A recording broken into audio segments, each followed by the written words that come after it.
welcome to Faith Insights. In a previous program, members of the Archbishop's Appeal Committee shared with us plans for the Cathedral of the Immaculate Conception. This week, we invited some local artists who donated artwork for the auction fundraiser to share their perspective on the restoration. What we're attempting to do here this evening is to showcase the art of some of Trinidad and Tobago's most well-known and respected artists. And I welcome everyone else here to this very creative, well-put-together evening that is a first for Trinidad and Tobago, I'm told. An art exhibition which is both on site and online.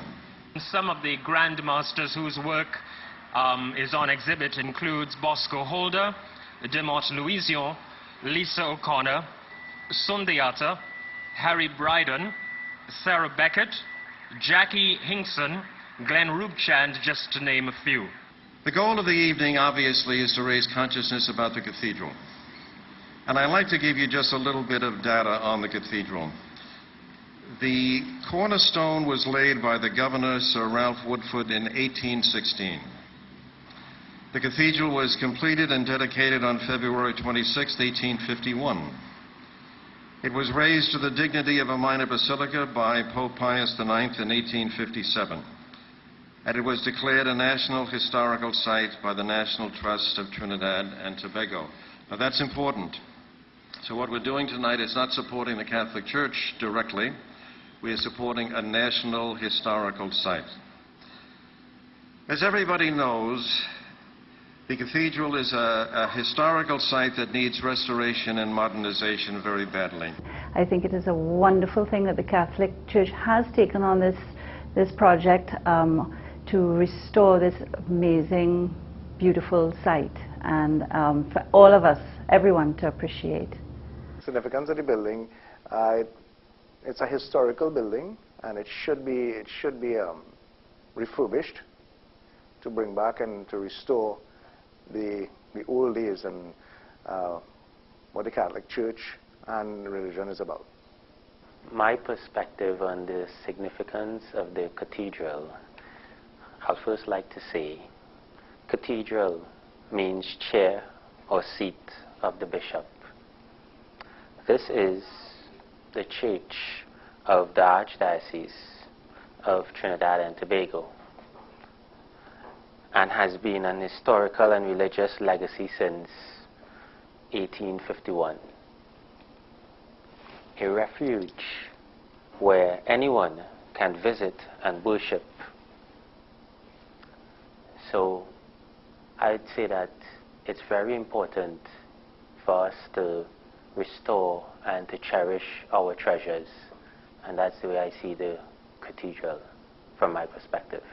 The cathedral is the most important church in the Archdiocese, and it is in fact indeed a historical site which I think should be left where it is. I mean, there was some talk about asking whether it should be removed from there to a larger space or a better place.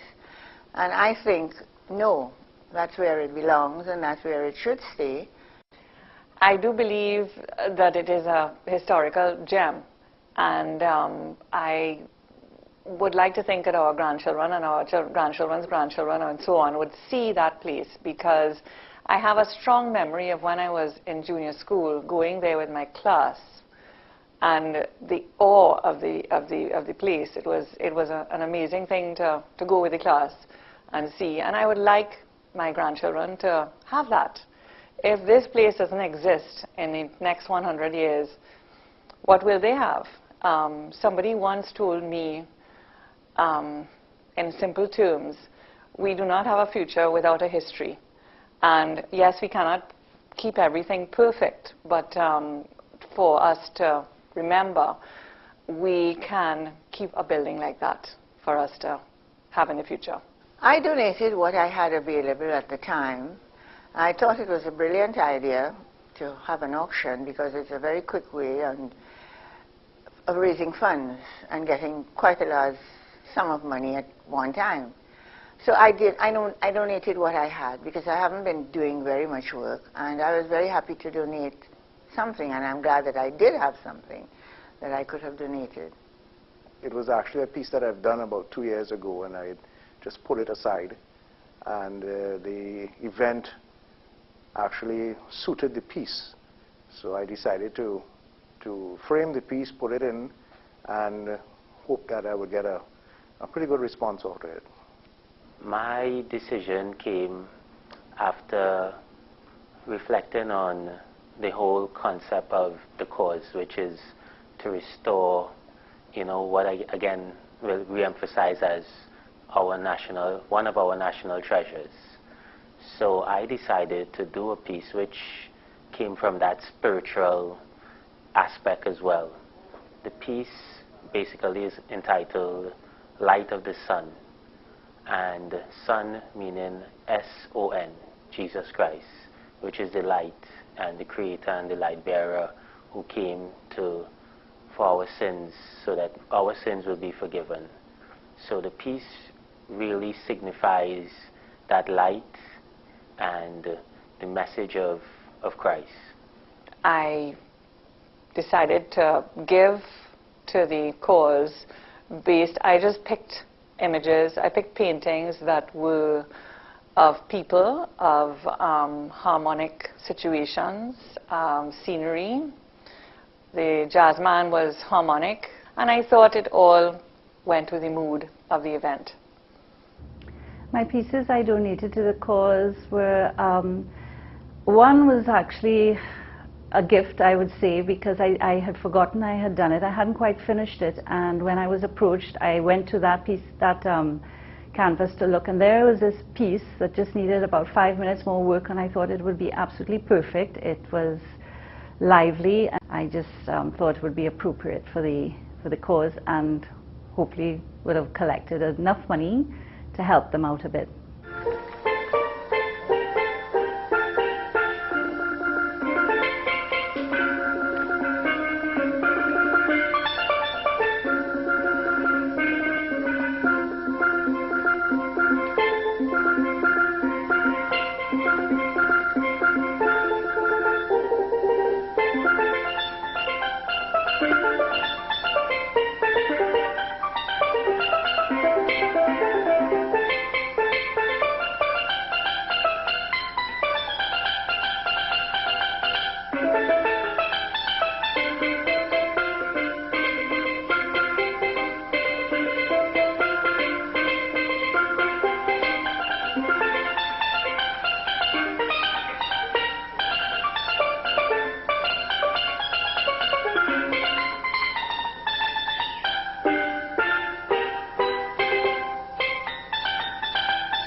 cathedral after its restoration as a baluster in Trinidad and Tobago, where all are welcome to come and celebrate and give thanks and come together and praise. Well, I think the cathedral itself is a beauty of art. It's how it is, but it's just to get it back to its natural beauty is what I think is needed. I mean, as for the structure and everything, I guess I wouldn't know about that, but I think just to get it back to its magnificent beauty it was before.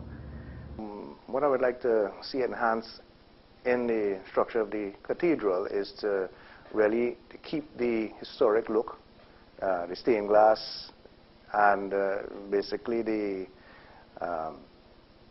original structure of the cathedral. I would love to see the stained glass windows enhanced. I think that the windows are a big feature. The building already holds its immense presence and beauty. The woodwork, I remember the rafters, the woodwork being incredible. I hope everything is preserved. I like the windows and I like the color. Of course, all artists would see that. The color in the stained glass windows. I would not like to see anything change. I mean, it's going to be spruced up, it's going to be redecorated, refurbished. But what I would like to see is a wonderful organ, a pipe organ inside of the cathedral, where you can hear the type of music that I heard as a child, going to the cathedral with my father to 9 o'clock Mass, when Alan Carr was at the organ, that magnificent pipe organ, and he made the organ talk. And I would love to see that happen again, because I feel very, what should I say, when I see that other churches, non-Catholic churches, have organs, anytime there is to be an organ recital, we have to go to another church.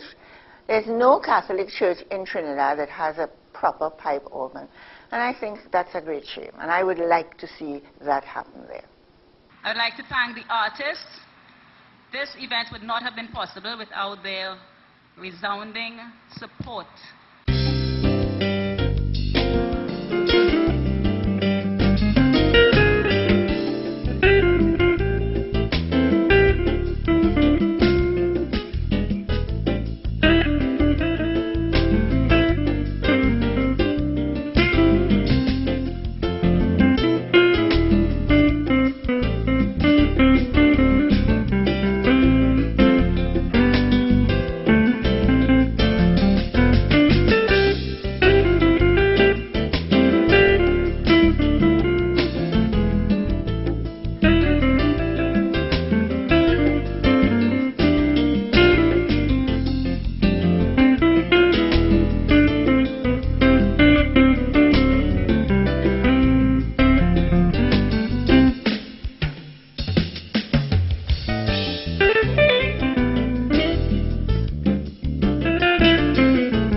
Thanks for viewing. God bless.